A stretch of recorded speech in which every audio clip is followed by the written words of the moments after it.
एक सवाल जो अब उठ रहा है उस कश्मीर के लिए, उस कश्मीर की बच्ची के लिए, उस कश्मीरियत के लिए जो आज सियासत की शिकार हो रही है।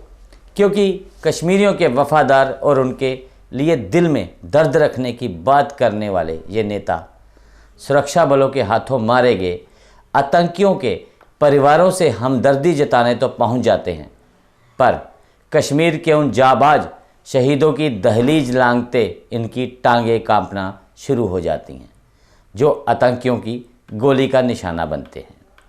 नमस्कार, मैं अश्विनी गुप्ता, जेके अपडेट प्राइम टाइम में आपका स्वागत है। तो दोस्तों, आज हम बात करेंगे उन नेताओं की जिन्होंने स्वयं ही कश्मीरियों को दो हिस्सों में बांट रखा है। एक तरफ तो ये कश्मीरियों पर हो रहे जुल्म की दुहाई देने के लिए दिल्ली तक जा पहुंचते हैं और दूसरी तरफ घाटी में मारे जाने वाले स्थानीय आतंकवादियों के परिवारों के साथ अपनी गहरी संवेदना दिखाते हैं। जबकि इनका एक तीसरा पहलू भी है, वो ये है कि ये नेता कश्मीर के शहीद जाबाजों के परिवारों से संवेदना जताने से पूरी तरह से गुरेज करते हैं। आज ये मुद्दा एक बार फिर से इसलिए उठा है क्योंकि आज कश्मीर की एक मासूम बच्ची का रोते हुए वीडियो सोशल मीडिया पर तेज़ी से वायरल हो रहा है।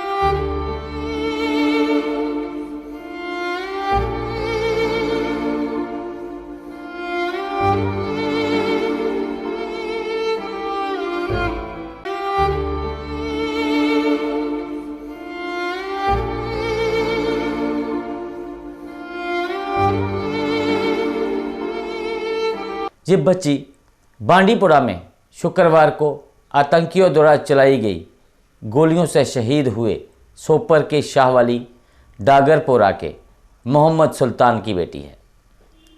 मोहम्मद सुल्तान जम्मू कश्मीर पुलिस का एक जाबाज सिपाही था जो कभी भी अपनी ड्यूटी से पीछे नहीं रहता था, लेकिन परिवार के हालात ऐसे थे कि उसके आग्रह पर अभी हाल ही के दिनों में अधिकारियों द्वारा उसका तबादला बांडीपुरा में कर दिया गया।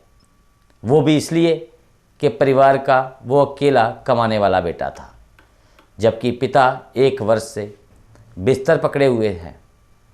ये वो जाबाज था जिसकी पत्नी ने अभी 3 माह पहले ही 2 जुड़वा बच्चों को जन्म दिया था, जबकि उसकी ये छोटी सी बच्ची रो रो कर शायद यही कह रही होगी कि मेरे पापा का क्या कसूर था। एक तरफ इस बेटी ने पूरे देश को रुला दिया, जबकि इस बच्ची के रोने की आवाज़ उन सियासतदानों के कानों तक नहीं पहुंच पाई जो खुद को कश्मीरियों के हमदर्द बताते हैं। लेकिन इनमें से एक ने भी अभी तक आकर उस बच्चों के आंसू तक नहीं पहुंचे हैं, उस परिवार को ढांढस नहीं बंधाया है। ये 7 वर्ष की बच्ची अपने आंसुओं में इन सियासतदानों से कितने ही सवाल पूछ रही है, जबकि आज जब इस मामले पर डॉक्टर अब्दुल्ला से एक पत्रकार ने सवाल पूछा तो वो उस पत्रकार पर आग बबूला हो गए, उसे क्रिमिनल तक कह डाला।